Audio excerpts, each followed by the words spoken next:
pada saat dia mau menanam kopi, dia bersenandung.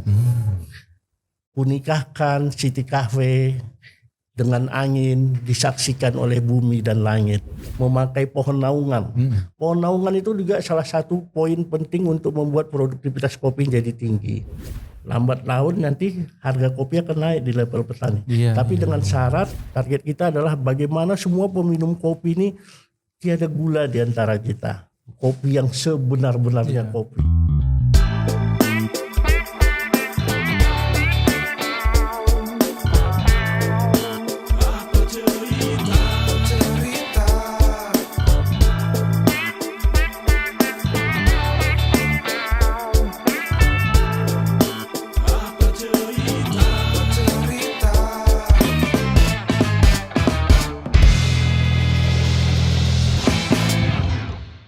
Prof. Hamdani Harahap. Ya. R itu Ramadan Pak ya? Ya, Ramadan. Guru besar antropologi, konsentrasinya ekologi manusia, bicara banyak tentang lingkungan hidup ya Pak Prof. Lebih fokus kepada manusianya. Tapi akhir-akhir ini kami melihat Pak Prof lebih sering bicara mengenai kopi dan BUMDes ya? Ya, karena belakangan dari ini sejak tahun 2016 sebenarnya ya. Saya dapat proyek penelitian dari Jerman, JTZ, melakukan penelitian kopi di 3 kabupaten, di Samosir, di Karo, dan di Simalungun. Sejak saat itulah saya intens dengan kopi sampai sekarang. Kalau dulu tentang budidayanya, sekarang saya lebih banyak mereview kedai-kedai kopi yang ada di Aceh dan Sumatera Utara sekarang. Apa kira-kira hubungan kita bicara antropologi itu kan bicara manusia Pak Prof ya. Apa hubungan sama kopi itu kira-kira Bapak lihat dari beberapa penelitian Bapak gitu? Ya, ini kan kalau cerita hubungan kopi dengan kebudayaan, hanya ada satu yang saya temukan itu di Gayo ya. Jadi di Gayo itu intens sekali antara petani kopi dan budayanya. Misalnya di sana pada saat dia mau menanam kopi, dia bersenandung. Kunikahkan City Cafe dengan angin disaksikan oleh bumi dan langit. Itu kira-kira ya senandungnya itu menunjukkan memang dia saat itu berdoa bahwa agar kopinya nanti bisa berproduksi besar. Itu satu. Yang kedua, setelah panen kopi, hampir semua keluarga di Gayo itu punya resep khas kopinya. Jadi tiap keluarga punya resep, datanglah ke rumah saya minum kopi, dan resepnya itu sangat rahasia. Tiap keluarga punya resep, dan tiap punya keluarga itu dia mengatakan kopi saya yang paling enak. Jadi antara budaya dan kehidupan dengan kopi itu erat sekali. Iya. Tapi agak beda dengan kita di Sumatera Utara.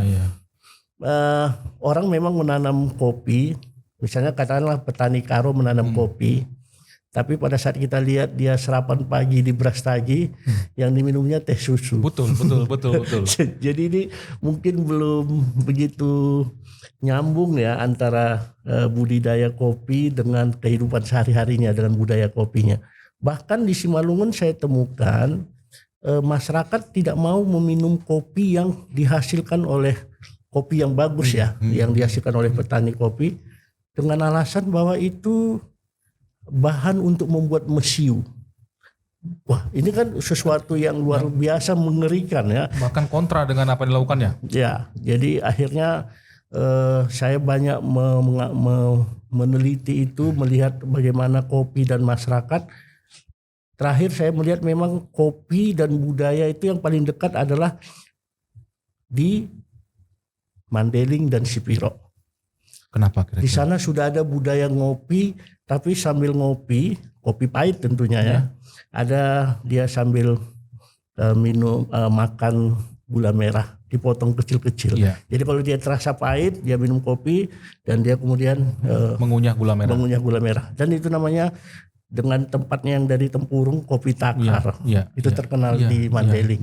Jadi itu dua budaya itu, Mandailing, Sipiro dan Gayo, memiliki budaya. tentang kopi. Tetapi sekarang udah mulai muncul lagi dari Lintong sudah mulai naik daun lagi kopinya. Iya, gitu. iya.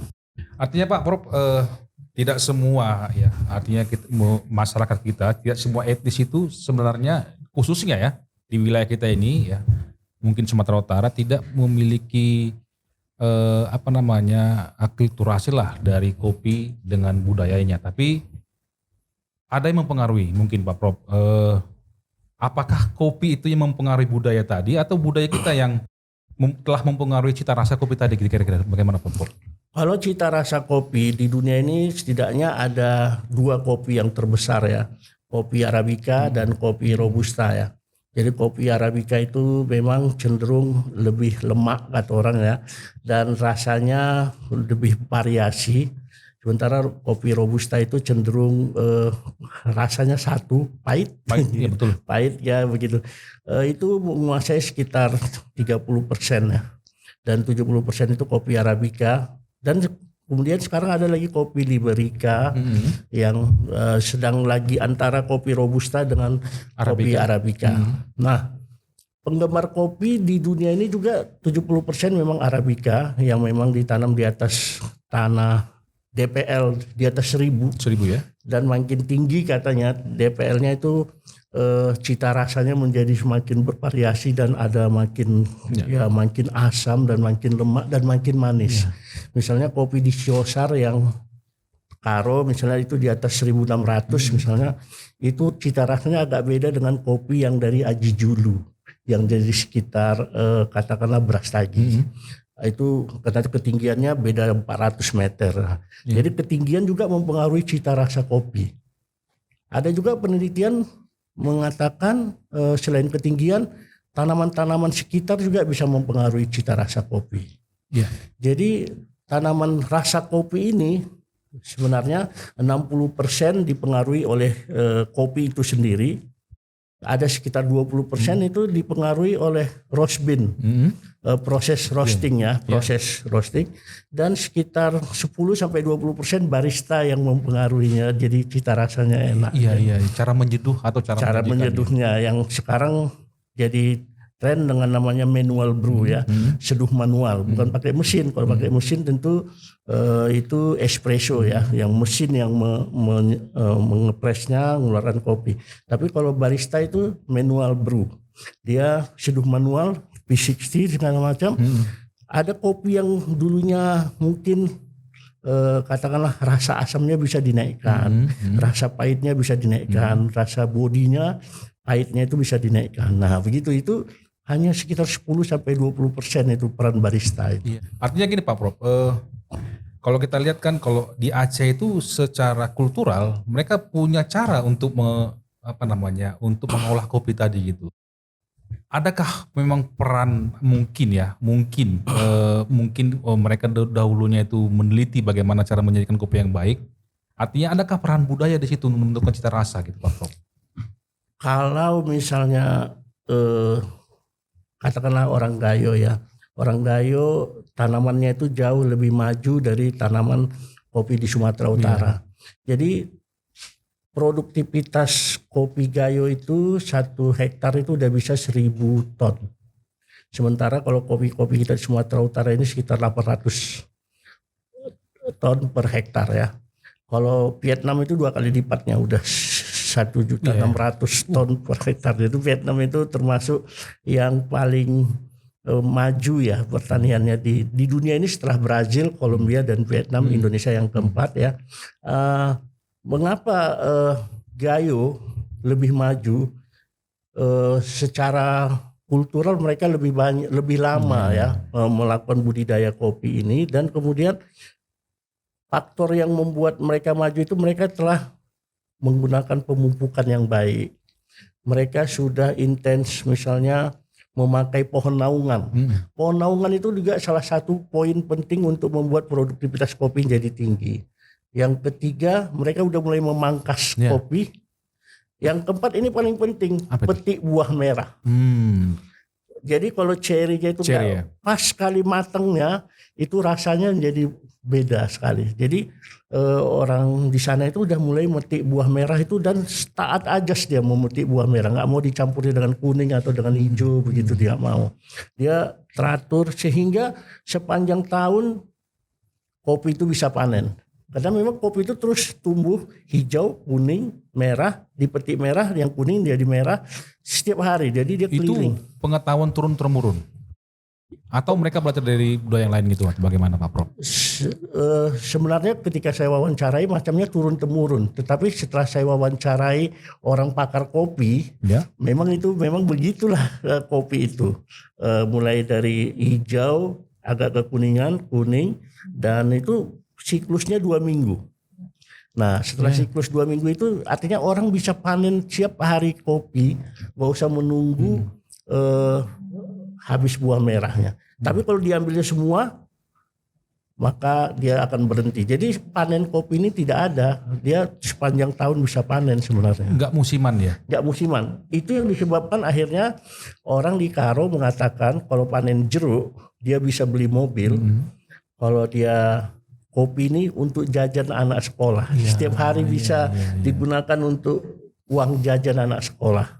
Ada produksi? Ada. Jadi kalau untuk jajan anak sekolah diambil dari kopi, tapi kalau untuk yang besar-besar panen jeruk. Makanya sana kopi jadi tanaman pagar, bukan tanaman utama di Karo. Di Karo Pak Prof. Pak Prof, kita bicara mengenai perkembangan cara orang menikmati kopi. Jadi dari berbagai referensi mungkin kita banyak mengelompokkan ya 3 gelombang ya, atau 3 wave yang artinya kita menggambarkan bagaimana cara orang menghormati atau cara orang menikmati kopi gitu. Yang pertama mereka menikmati kopi secara instan gitu Pak Prof ya. Kedua itu mereka sudah mulai menikmati, dan sekarang itu lebih pada penghormatan cara menyajikan kopi tadi gitu Pak Prof. Itu gimana kira-kira ceritanya Pak Prof? Kita beruntung dengan gelombang ketiga ini, third wave ya. Beruntung karena apa? Ada penghormatan terhadap kopi. Orang mulai menyelidiki asal usul kopi. Jadi kalau saya minum kopi, saya tanya ini binnya dari mana? Ya. Oh dari Karo. Desa mana? Aji Julu. Terus saya minum, saya bayangkan saya sedang berada di Aji Julu. Minum kopinya itu. Ya.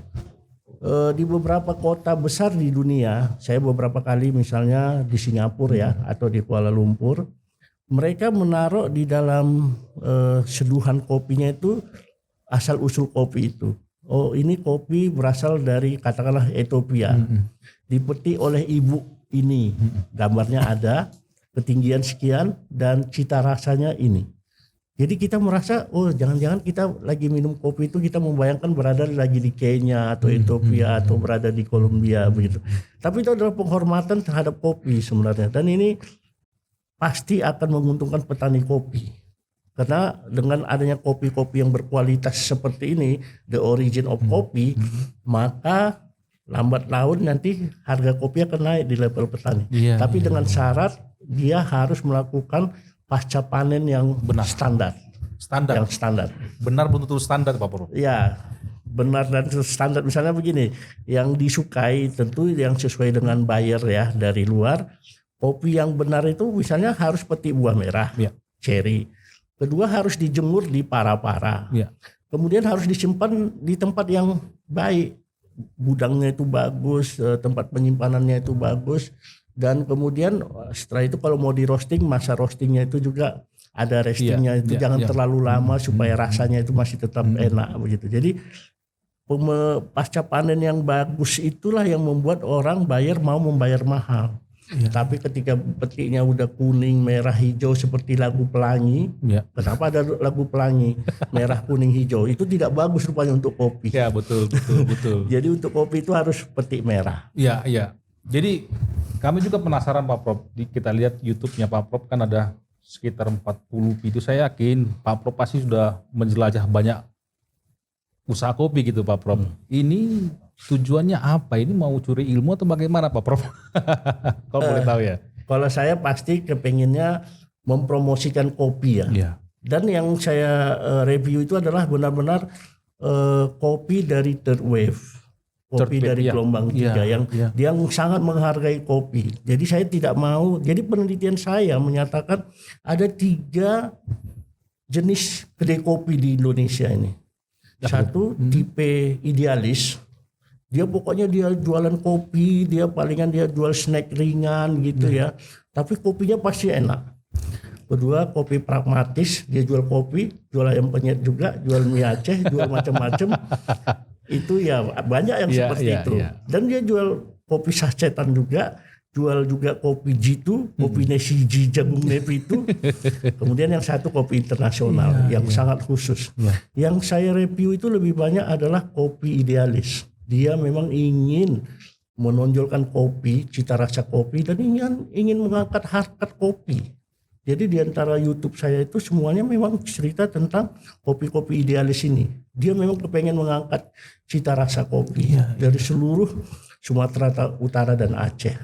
Kalau kita memang, apakah memang benar Prof, kita sudah sampai di third wave tadi? Katanya kita sudah mengkonsumsi kopi itu dengan menghormati cara minumnya, atau ini hanya pengaruh budaya dari luar mungkin ya?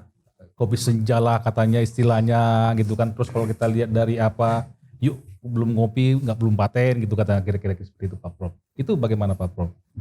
Prediksi saya sekitar 10-15% sebenarnya penggemar kopi idealis. Yang benar-benar menghormati cara menyeduhkan kopi tadi gitu. Ya, 10-15%. 85% kopi pragmatis yang tadi itu. Makanya saya merasa forum ini menjadi penting. Info Sumut supaya bisa mengajak orang, para anak-anak muda untuk mulai menikmati third wave ini. Kalaulah bisa dari 15% naik ke 30% aja penikmat kopi yang idealis ini akan menaikkan harga petani kopi, harga kopi di level petani. Kenapa? Kopinya dihargai. Dan kopi dihargai, makanya kita konsumsi kopi kita naik, kopi dihargai, harga kopi bisa naik.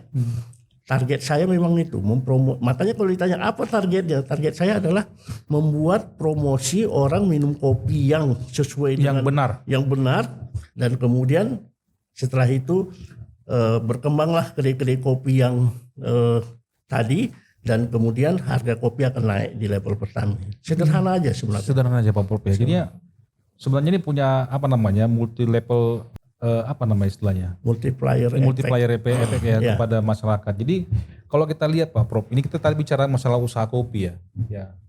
Kita bicara mungkin perekonomian pembudidaya kopi di tingkat masyarakat gitu. Apa yang Prof lihat?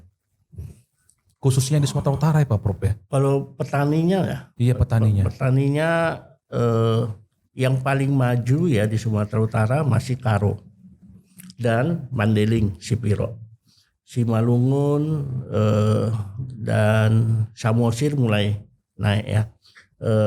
Tapi sebenarnya ada dulu daerah yang dulunya maju, tiba-tiba sekarang menurun. Katakanlah Dairi, kopi Sidikalang. Itu dulu udah terkenal sebagai kopi Robusta Sidikalang ya. Tapi sekarang tergoda oleh tanaman jeruk.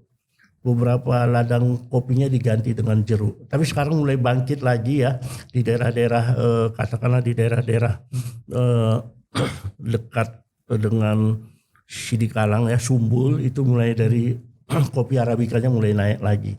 Nah, yang Sidikalang, Karo, Maju itu banyak dipengaruhi dari Gayo.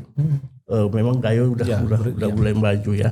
Dan kemudian Mandeling sebenarnya sejak tahun 1800-an itu udah terkenal kopi Mandeling di luar sana dengan rasanya yang bodinya yang kenceng gitu ya kan, tapi asamnya yang medium dan ada sedikit manisnya ya. Itu udah terkenal dan terikutlah kopi Lintong kita dari Humbang Hasundutan dan daerah Tapanuli Utara ya. Jadi sekarang kopi-kopi kita ini sekarang lagi naik daun. Saya katakan lagi naik daun, kenapa? Kalaulah dari yang 15% itu naik ke 30% penggemar kopi, dia selalu nanya, saya mau kopi Lintong, saya mau kopi Mandeling, saya mau kopi Sipiro, saya mau kopi Karo, saya mau kopi Siosar. Ini kan menguntungkan petani dan harga kopi level petani akan naik. Itu udah sampai ke masyarakat. Artinya si petani yang sudah menikmati artinya dampak ekonomi dari kopi tadi gitu. Nah, di sini dia masalahnya. Karena apa? harga kopi ini juga variabel-variabel yang menentukan harga kopi ini juga panjang. Jadi kalau di level petani ada petani pengepul, pengumpul di desa, pengumpul di kecamatan, dan pengumpul di kota. Kalau nanti udah di kota, nanti di kota besar, itu udah lain lagi itu. Jadi kadang-kadang begini, saya miris misalnya, katakanlah di sebuah kedai kopi internasional, nggak usah saya sebutkan nama ya. Betul. Dia katakan ini kopi Sumatera gitu. Dia nggak mau bilang kopi Gayo, nggak mau bilang kopi Toba atau kopi Simalungun atau kopi Bengkulu atau kopi Lampung. Dia kopi Sumatera. Itu adalah blended antara kopi Aceh sampai Bengkulu, sampai Lampung. Blended. Dan ternyata kita di blended pun dari Aceh sampai Bengkulu sampai Lampung, cita rasanya tetap enak.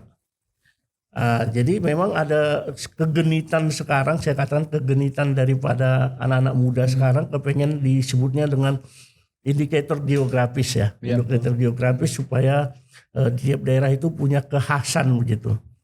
Bayar luar negeri nggak ada itu sama dia itu. Dicampurnya aja dari Aceh sampai Lampung sama cita rasanya sebenarnya sama enaknya gitu kan. Tapi nggak apa-apa.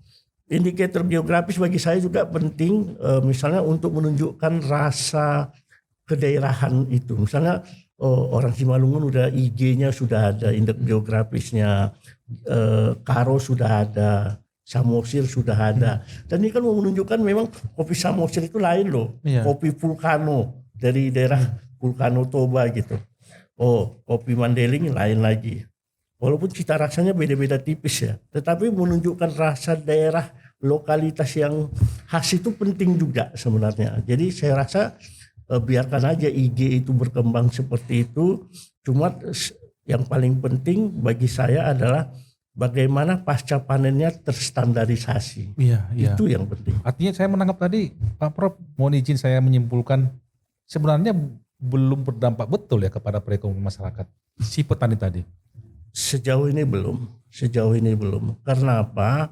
Karena memang saya selalu mengatakan gini, ketika petani mau menaikkan harga ada dua. Pertama, produktivitas ditinggikan. Itulah dengan cara pemupukan, pemupukan, kemudian pemangkasan dan memilih bibit yang baik, dan kemudian masang naungan. Itu membuat produktivitas tinggi.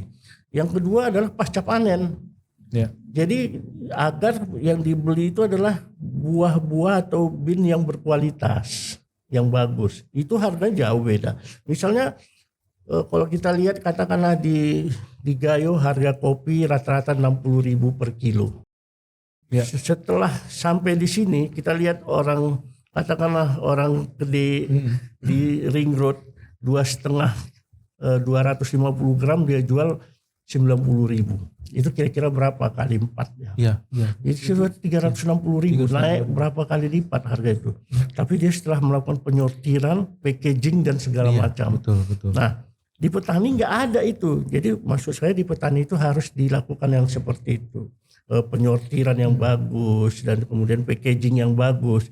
Terus kita pun bisa langsung beli ke petani dengan harga yang lebih tinggi. Katakanlah di atas 100 saja itu petani udah sangat naik ekonominya. Artinya harus ada improving ya. Ada dari budidaya tadi dari pra-panen sampai pasca panen yang gitu Pak Prof. Iya.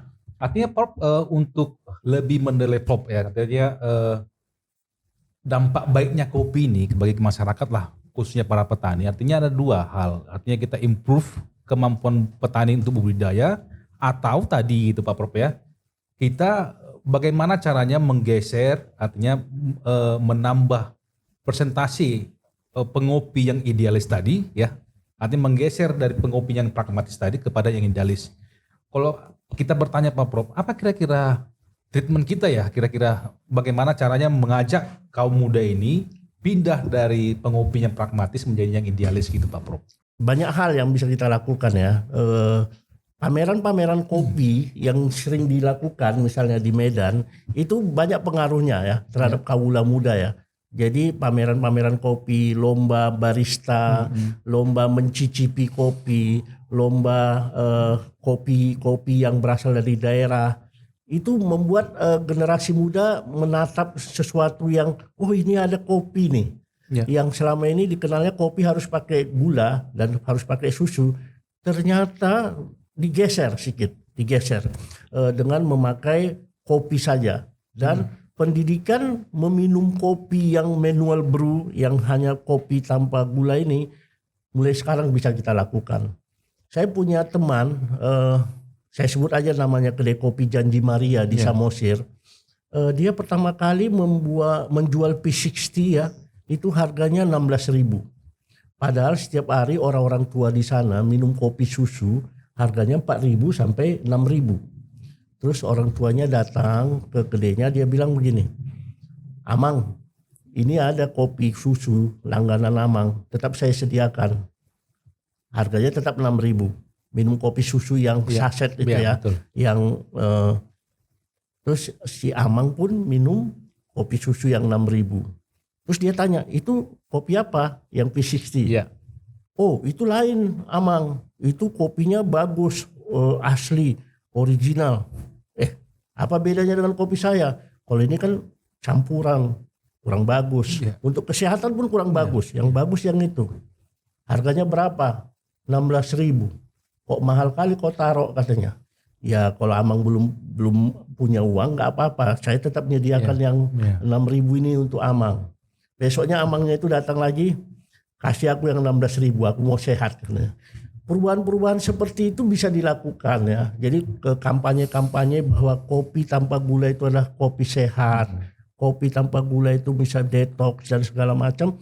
Membuat generasi muda udah mulai beralih ke kopi yang idealis. Dan kemudian peningkatannya 30% saja pun itu akan berpengaruh terhadap harga kopi dan konsumsi kopi ya. Terutama konsumsi kopi di level masyarakat, dan itu akan menaikkan harga kopi. Itulah peran kita semua yang hadir di sini agar bagaimana perubahan dari mengopi yang pragmatis kepada kopi yang idealis. Sebenarnya itu yang, dan saya berupaya untuk itu. Makanya yang saya lakukan kemana-mana saja adalah mengajak orang minum kopi yang idealis. Iya. Targetnya itu bukan hanya kaum muda ya Pak Prof. Bukan. Ternyata. Siapa saja. Artinya Pak Prof, artinya kita kan bisa juga memiliki upayanya mengakselerasi gitu Pak Prof. Mungkin memasukkannya ke dalam pendidikan anak-anak atau bagaimana Pak Prof, itu bagaimana? Saya lihat yang paling efektif masih mengajak anak-anak muda, remaja, anak-anak muda dalam pameran-pameran kopi. Diajak aja sekali-sekali kita kasih minum kopi yang idealis. Dan kita ceritakan asal-usul kopi ini kepada dia bahwa orang tua kita nanamnya ini di daerah ini, dan itu lama-kelamaan akan berubah. Karena sekarang malah katakanlah ya pekerjaan barista itu udah diminati juga sama anak-anak muda sekarang. Ada yang mengatakan saya kepengen jadi barista. Yang dulunya itu bukan pekerjaan ya. Sekarang udah mulai diminati oleh anak-anak muda pekerjaan barista, karena barista ini dianggapnya gagah, ganteng, seksi, pandai nyeduh kopi. Laki-laki pandai nyeduh kopi itu luar biasa sebenarnya, apalagi bagi perempuan ya. Jadi hal-hal seperti itu sekarang lagi terjadi perubahan, dan peran kita semuanya ya untuk membuat supaya perubahan ini bisa cepat ya. Dan ini tujuannya tentu juga supaya produksi kopi petani kita juga naik harganya, sebenarnya itu. Ya, kita bicara lifestyle mungkin Pak Prof ya. Ngopi itu ada semacam paradigma mahal gitu Pak Prof. Apa kira-kira pendapat Pak Prof di situ? Ini juga hasil penelitian saya yang sudah dipresentasikan di Balitbank Kota Medan ya. Kota Medan ya. Karena berhubungan dengan wawancara saya terhadap ada sekitar kurang lebih 80 kedai kopi di Kota Medan yang saya wawancarai. Hampir semuanya menyatakan orang berkunjung ke kedai kopi itu adalah dalam rangka lifestyle, supaya sesuatu yang sekarang lagi lagi in, orang ngopi. Pulang kantor, sebelum pulang ke rumah singgah dulu di kedai kopi. Mahasiswa mengerjakan tugas di kedai kopi. Dia telepon kawannya, ayo kita nongkrong dulu kedai kopi, membicarakan hal-hal di kampus di kedai kopi. Itu lifestyle baru. Apakah itu mahal? Saya belum melihat itu mahal. Karena apa? Karena kalaupun dia ngopi di situ, kalau dia ngopi di kedai kopi yang saya katakan idealis itu, nggak banyak juga sebenarnya uangnya keluar, nggak banyak. Tapi silaturahminya kan bisa jalan, dan itu malah networking dia di kedai kopi itu bisa berjalan dengan baik. Kecuali memang kedai kopi yang saya katakan internasional itu. Kalau itu bukan hanya lifestyle, tapi itu adalah dalam rangka menunjukkan prestis ya.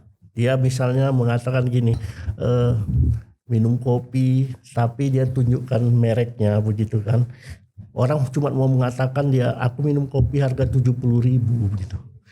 Itu sebenarnya untuk mengakomodir kesombongannya sebenarnya.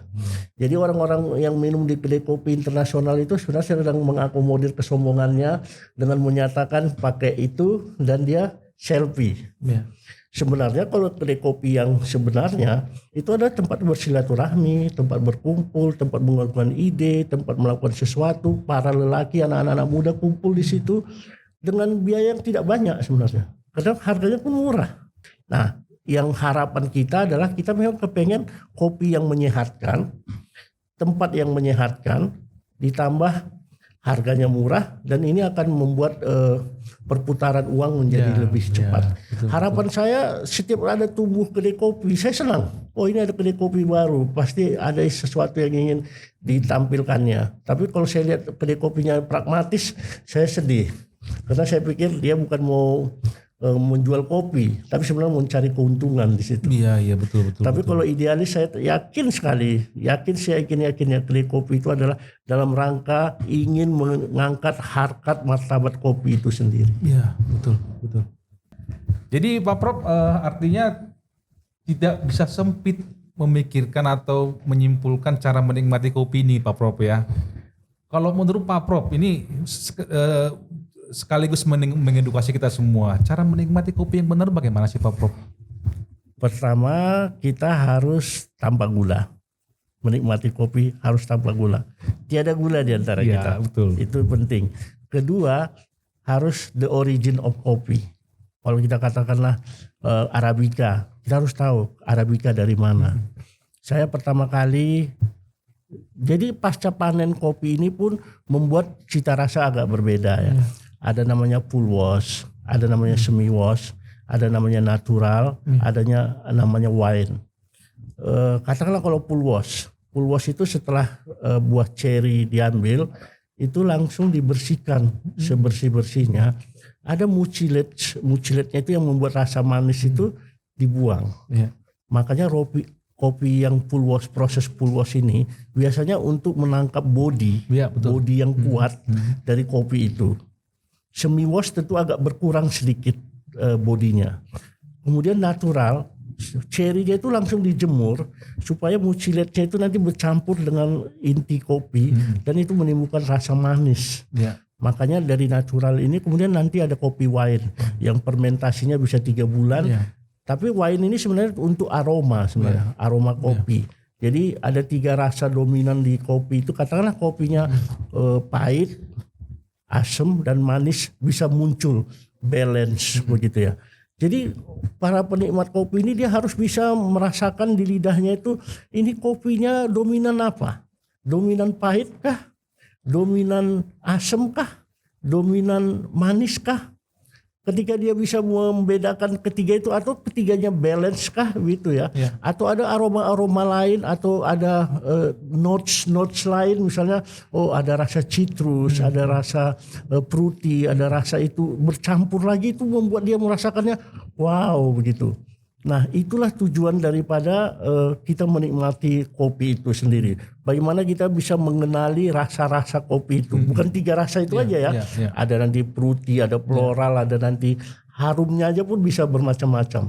Apalagi kalau kita lihat misalnya belum lagi rasa coklatnya tiba-tiba muncul lagi di situ ya.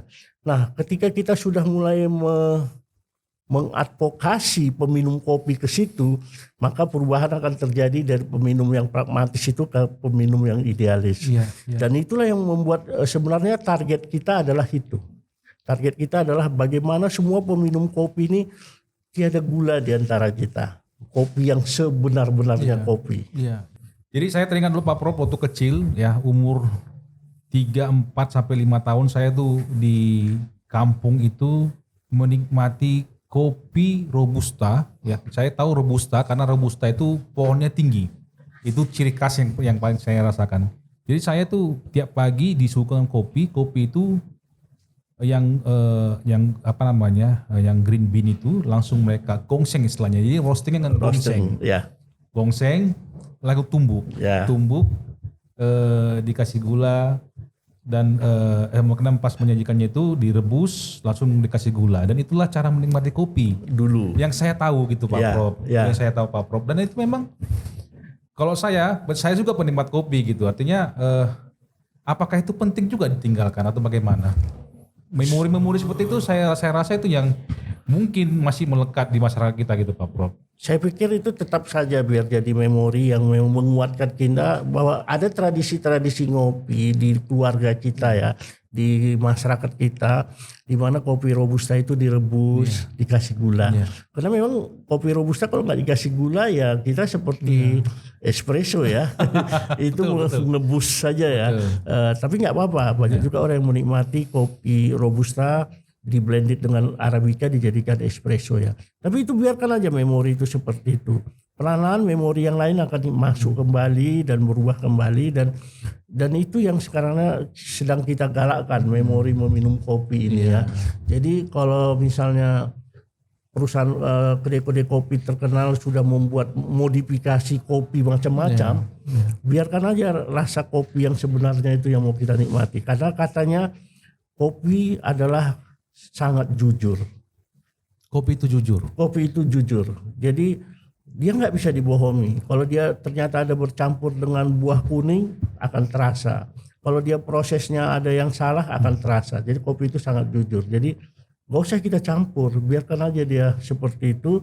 Apalagi kalau kita minum tubruk ya. Tubruk adalah untuk merasakan kopi yang sebenarnya dari kopi itu. Oke, kita sampai ke penghujung lah pembahasan kita Pak Prof ya. Tadi kita banyak bicara mengenai masyarakat dan juga pengusaha kopi gitu. Kalau Pak Prof bisa memberi saran kepada pemerintah apa kira-kira Pak Prof? Banyak yang bisa kita lakukan oleh pemerintah ya. Tadi saya udah katakan kita sering-seringlah melakukan pameran kopi, pameran lomba barista, lomba-lomba meminum kopi, kampanye bahwa kopi itu sehat ya. Kepada para kaum milenialis tentunya, ke kaum anak-anak muda ya, itu yang bisa kita lakukan. Selain itu, saya sampai sekarang misalnya kalau melalui Bali G, ada kedai kopi namanya Partungkoan di sana. Iya, Partungkoan. Itu favorit. Kenapa? Karena Pak Jokowi minum kopi di situ, gitu ya. Beberapa gubernur, saya lihat gubernur Jawa Tengah sering juga ngopi di beberapa tempat di Jawa Tengah. Itu menjadi daerah favorit ngopi. Nggak ada salahnya juga para pemimpin kita di provinsi dan di kota Medan mulai ngopi di tempat-tempat yang para milenialis ini mengkumpul, dan dia harus mulai dengan ngopi yang sehat tadi itu, kopi idealis itu yang manual brew. Jadi jangan kopi yang kekinian, jangan kopi pakai susu, tapi kopi-kopi yang kopi sehat lah. Dan kampanye itu sangat efektif ketika para pemimpin kita lihat meminum kopi milik seorang warga dari Mandailing yang dipetik oleh Boru Siregar atau dipetik oleh Boru Parangin-angin yang diambil dari Siosar.